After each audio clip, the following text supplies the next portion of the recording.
What sort of little boy was Joel? Can you tell us what he was like? Yeah, he was a very lovely, happy little fellow, very friendly.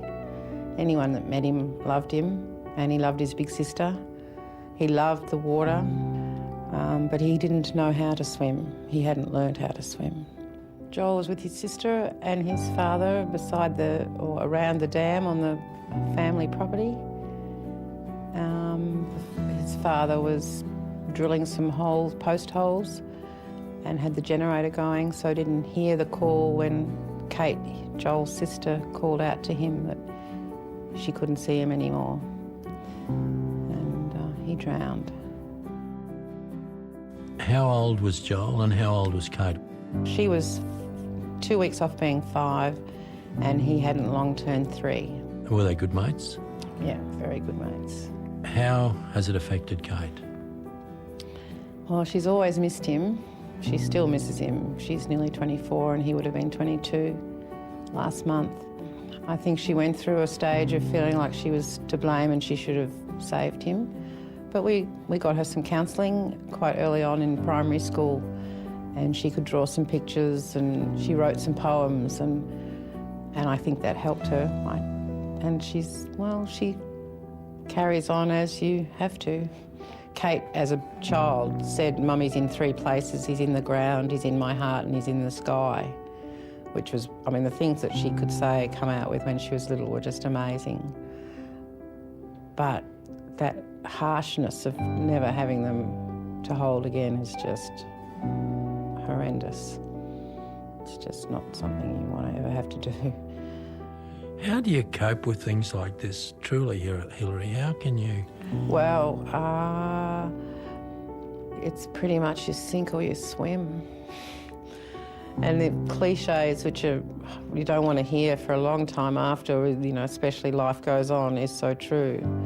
But Kate kept me going because she needed to eat, she needed to be loved, she didn't want to see me cry all the time. And I couldn't let us go down. I couldn't have Joel die and have us die too. I felt that we had to keep going for him, otherwise that wasn't fair on him either. Do you think about what he might have been and what he could have done? I think that's exactly what happened on his last birthday, especially the 21st and the 22nd. Any lad that age I look at and I just think, Joel might have been his mate, or Joel would have been cuter than him, or, or would he have been a surfer, or would he have played football, or would he have been a ballet dancer, or, like all that sort of thing, yeah. I often do that, and that makes me angry sometimes. That's when you it's not fair, but you can't do anything about it. What could you say to parents out there who are on rural properties or who go visiting people who've got dams? What? Bottom line is, don't take your eyes off them. So it gets back to supervision, really. Vigilant supervision. I think the biggest thing is how quickly it can happen, and how so often you hear that there's a bunch of people around and someone else thought someone else was watching the child. Be a bit more organised in talking to each other about who's watching the kids. Have one person for an hour or half an hour to watch the kids, and then they could stop and share it round.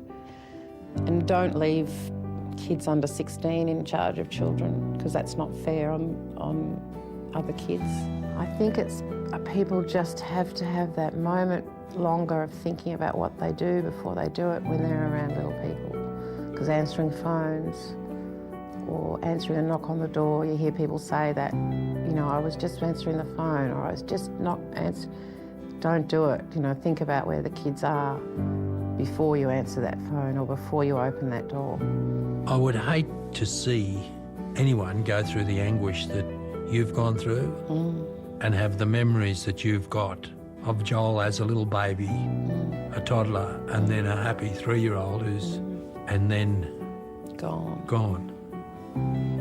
So it's very final. It's horribly final, and there's nothing you can do about it. And that's the horror of it. The physical horror of it. You cannot hold them any longer, because it's a very, very hard way to learn a lesson. And you certainly wouldn't wish it on anybody.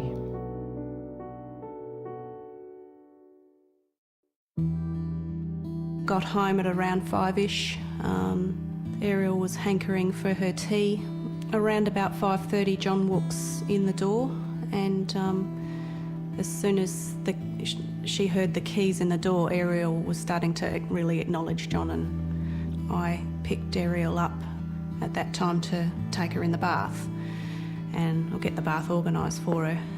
I started running the water. We also had this connected to our bathroom to rinse out my older daughter's hair, and the hose always sat down the bottom and the water just filled up from there. I looked at the water and saw that it was just under Ariel's legs, and I thought, well, that's fine while I get her pyjamas organised. She wasn't a mover, she wasn't walking yet, she wasn't climbing, pulling herself to stand, anything like that. She was just a sitting baby. Thought, right, get pyjamas organised, because it's July, so I wanted to just put them in front of the fire so, you know, everything would be ready by the time I took her into the lounge in front of the fire to dress her.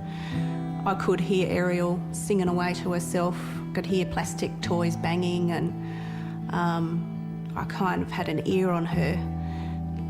While I was in the lounge, I was sort of walking back this way, and John was in the kitchen, and he started telling me about his plan to go up to the shed. And then I was conscious that I couldn't hear anything.